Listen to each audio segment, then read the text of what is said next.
O Canadá saiu do Protocolo de Kyoto de 1997 contra o aquecimento global, dizendo que esse tratado não está funcionando, e a notícia vem um dia depois das conversas contra o aquecimento global que ocorreram na África do Sul, que levou a um novo acordo que substituirá Kyoto em 2015. Vamos tentar entender um pouco mais sobre isso com Piers Corbyn, que é o fundador para a ação de temperatura. Ele fala conosco ao vivo agora de Londres.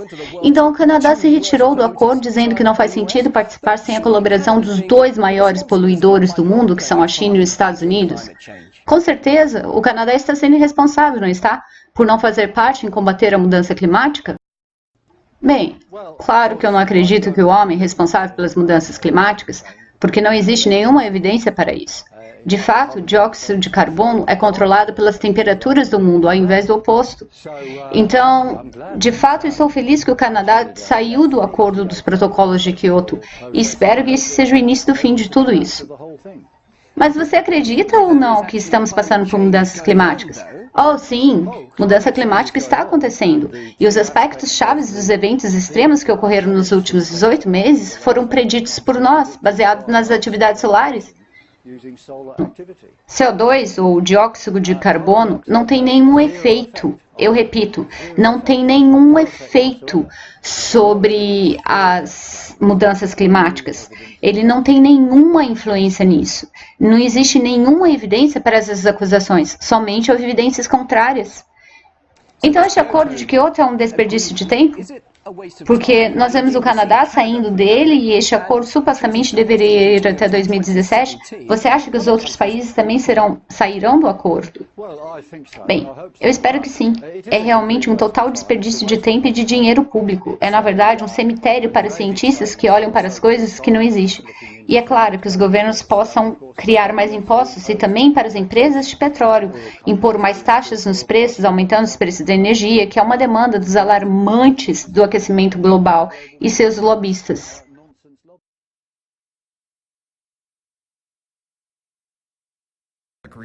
Uma coisa que você tem que tomar bastante cuidado é que você não deve confundir poluição com CO2. CO2 não é poluição. Nós todos concordamos que poluição é algo ruim, etc.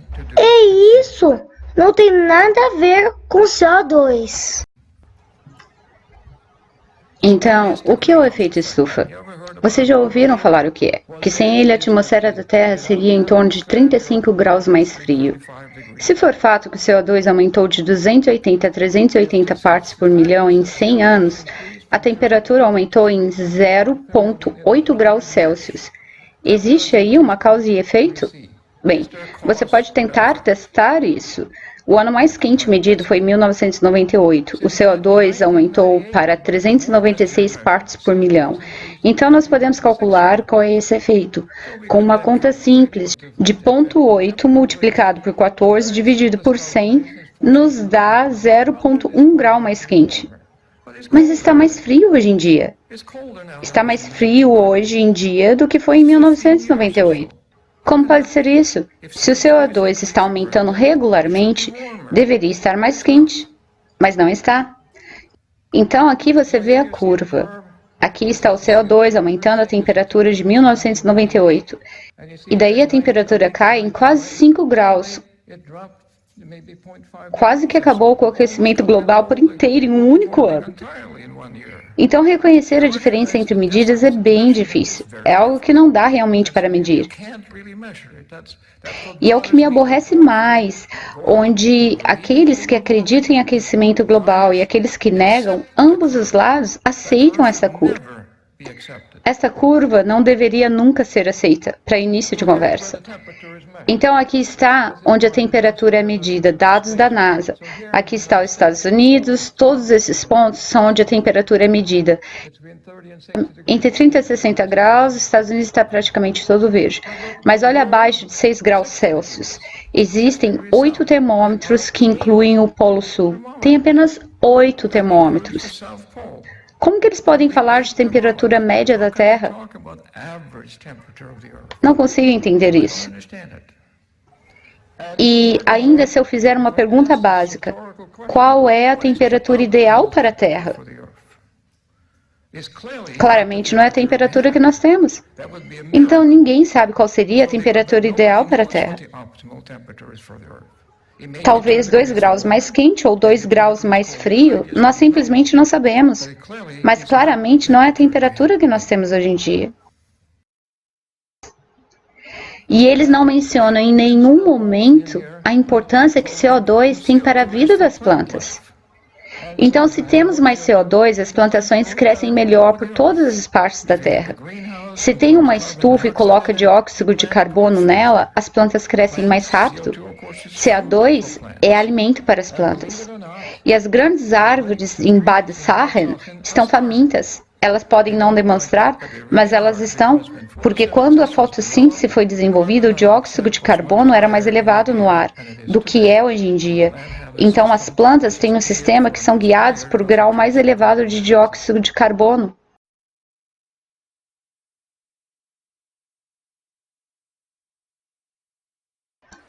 Obrigada por estarem aqui. Eu sou um geologista e sobre mudança climática existe uma coisa que todos se esquecem de olhar, que é o passado. Os climas sempre mudaram. Os climas no passado foram maiores e muito mais rápido que qualquer outra coisa que nós tenhamos experienciado nessa nossa vida. E níveis do mar também sempre mudaram. Não pelos modestos milímetros que as pessoas hoje em dia fazem comissões para falar sobre. Nós tivemos mudanças de níveis do mar no passado de 1.500 metros. Isso é mudança de nível do mar. E se nós olharmos para trás, para a história do tempo, a atmosfera já teve uma grande quantidade de dióxido de carbono nela. E agora tem 0,4% menos. Para onde esse dióxido de carbono foi? Ele foi para o calcário, conchas e para a vida. E nós viemos sequestrando dióxido de carbono da atmosfera por apenas 10 a 500 milhões de anos. Este planeta vem desgasificando o dióxido de carbono desde que foi formado naquela quinta-feira, há 4.567 milhões de anos atrás. Dióxido de carbono é um gás natural. Ele dominou a atmosfera por um período extraordinário de tempo. E agora nós estamos num perigoso baixo nível. Se nós não tivéssemos o dióxido de carbono da atmosfera, nós não teríamos plantas terrestres. Dióxido de carbono é alimento de planta. Ele não é um poluidor. Usar palavras como poluição para o dióxido de carbono é desinformação e decepção. Mas o passado nos dá uma linda história. No passado, nós tivemos 6 grandes eras do gelo. Nós estamos correntemente em uma era do gelo, que começou há 24 milhões de anos atrás, quando a América do Sul teve o bom senso de se afastar da Antártica e o que isolou a Antártica, e nós começamos a ter geleiras na Antártica. Nós tivemos períodos de glaciação e interglaciação. Nós estamos correntemente em interglaciação. E durante aqueles 34 milhões de anos, nós refrigeramos a Terra. Mas por menos de 20% de tempo, nós tivemos gelo no planeta Terra. Todo o resto de tempo vem sendo mais quente e mais molhado. E tem tido mais dióxido de carbono na atmosfera. E o que aconteceu? Ele proliferou. 6 das 6 eras do gelo foram iniciadas quando o dióxido de carbono não podia entrar na atmosfera. Era mais elevado que agora. De fato, em torno de 2.000 vezes mais elevado. Então, nós não temos evidências geológicas que não existe nenhuma evidência que dióxido de carbono interferiu na temperatura. Por alguma razão estranha, o maior comandante de temperatura é aquela bola amarela do céu que nós chamamos de Sol. Acho que você já ouviu falar nele, não é? Então, nós mudamos a nossa distância do Sol. A cada 100 mil anos, nós mudamos nossa órbita de elíptica para circular. E nós temos um ciclo de 90 mil anos de frio e 10 mil anos de calor. Nós estamos em um destes ciclos de calor agora. A cada 43 mil anos, os eixos mudam um pouco. E a cada 21 mil anos, nós temos um pouco de trepidação. Cada um destes eventos da órbita nos coloca um pouco mais longe do Sol. De tempos em tempos, nós somos bombardeados por raios cósmicos, vindo de alguma erupção de supernova de algum lugar lá de cima. E se o campo magnético solar não consegue refletir isso para longe, nós começamos a formar nuvens de baixo nível. Nós temos evidências muito claras que esses tipos de eventos vêm acontecendo por muito tempo. De tempos em tempos, os continentes começam a se mover, e se movem muito rapidamente. Eles se movem um tanto assim a cada ano. E a um certo tempo, um continente pode estar sobre um polo, e em um outro, ele pode estar sobre o Equador. Estes continentes que se movem mudam uma quantidade de balanço de calor da Terra, e isso são as correntes oceânicas.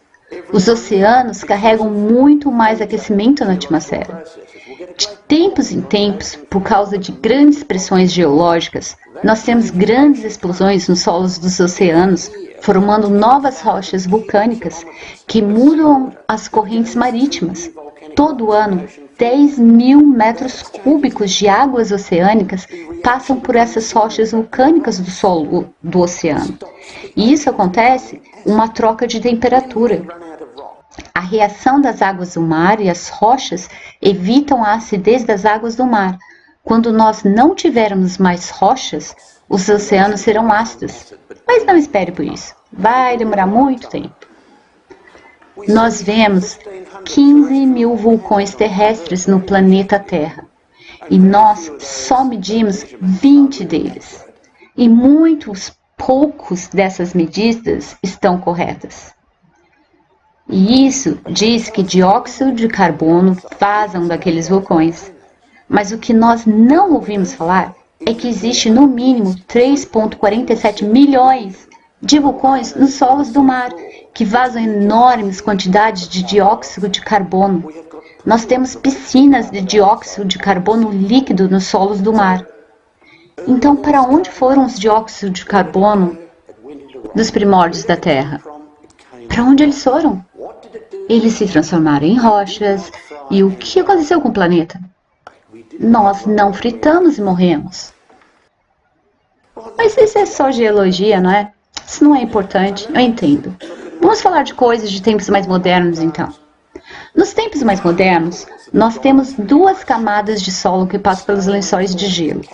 Quando a neve cai, ela captura ar. Aquele ar é congelado e assim nós podemos extrair aquele ar das camadas do solo e medir ao passar dos tempos. Assim nós podemos ver esses ciclos de glaciação e interglaciação. E algo em torno de 800 milhões de anos mais tarde, quando nós terminamos o evento interglacial, nós liberamos dióxido de carbono na superfície. Então, o que isso nos diz?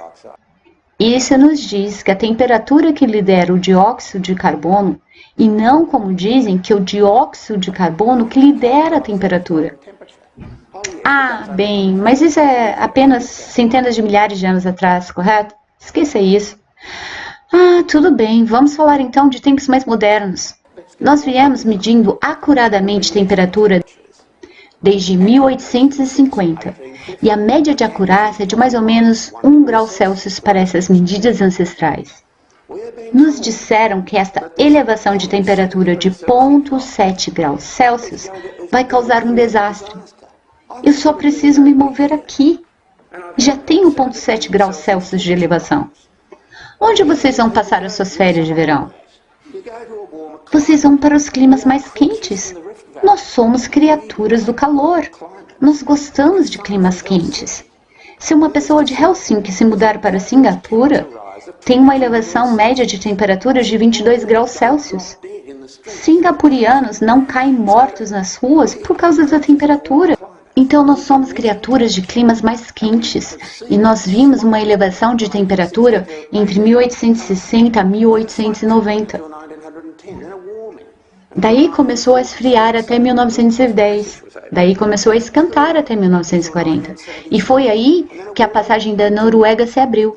E daí um resfriamento até 1977. e daí um aquecimento até o final do século.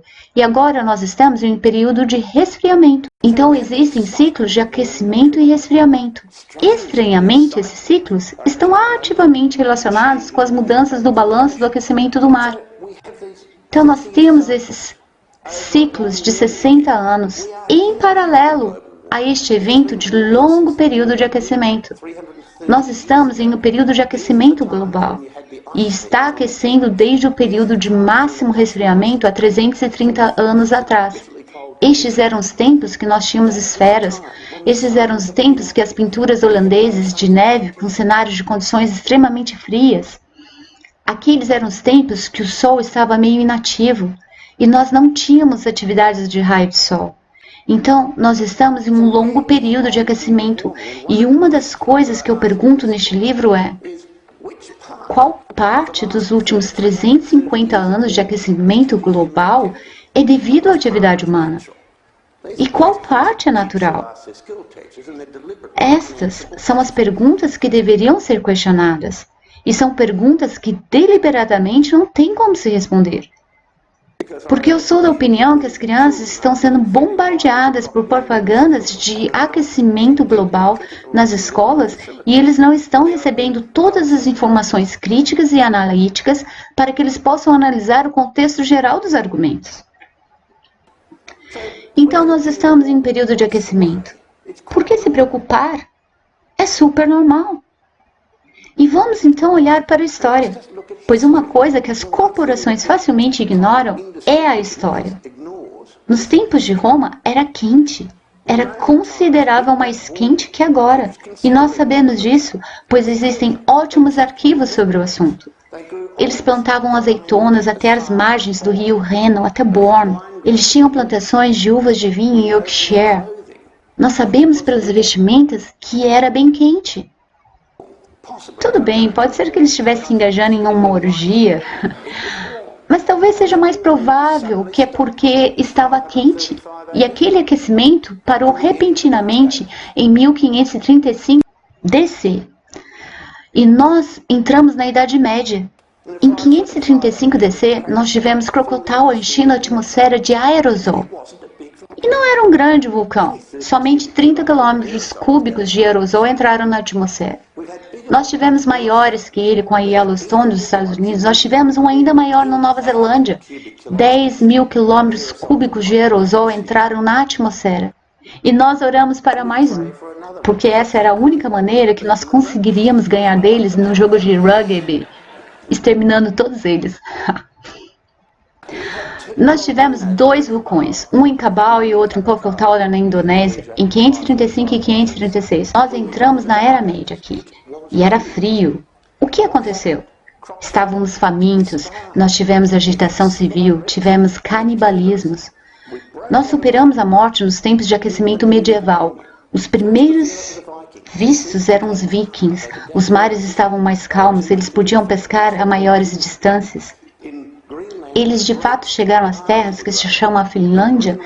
Na Groenlândia, uvas e cevada cresciam, e na Groenlândia as barreiras eram profundas porque não tinham permafrost. Um clima agradável e benigno, 5 graus mais quente que agora. E diziam, venham para a Groenlândia, o clima é maravilhoso. E de fato era. E daí nós entramos em um período de inatividade solar. E em 23 anos nós fomos do aquecimento medieval para uma pequena era do gelo. E essa é a era do gelo que terminou 350 anos atrás. E o que você acha que acontece depois de uma pequena era do gelo?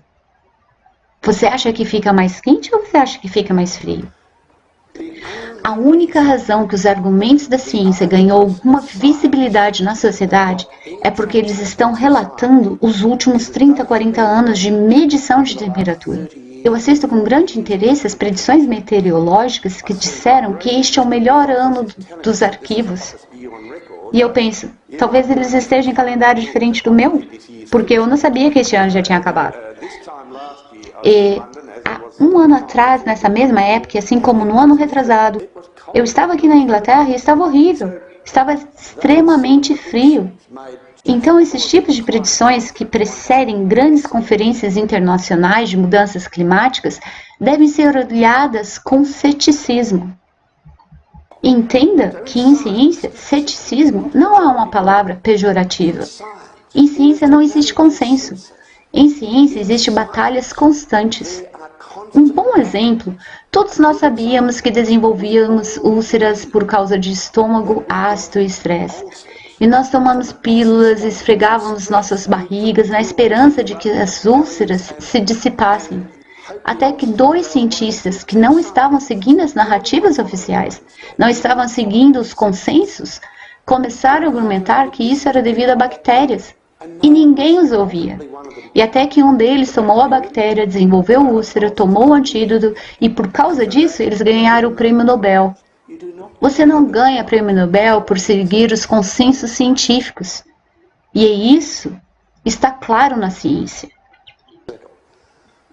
Eu acredito que temos enormes corrupções da ciência e dos métodos científicos. Eu acredito que se tornou moda inflar o dinheiro que flutua ao redor dos estudos climáticos, o que é bem perverso.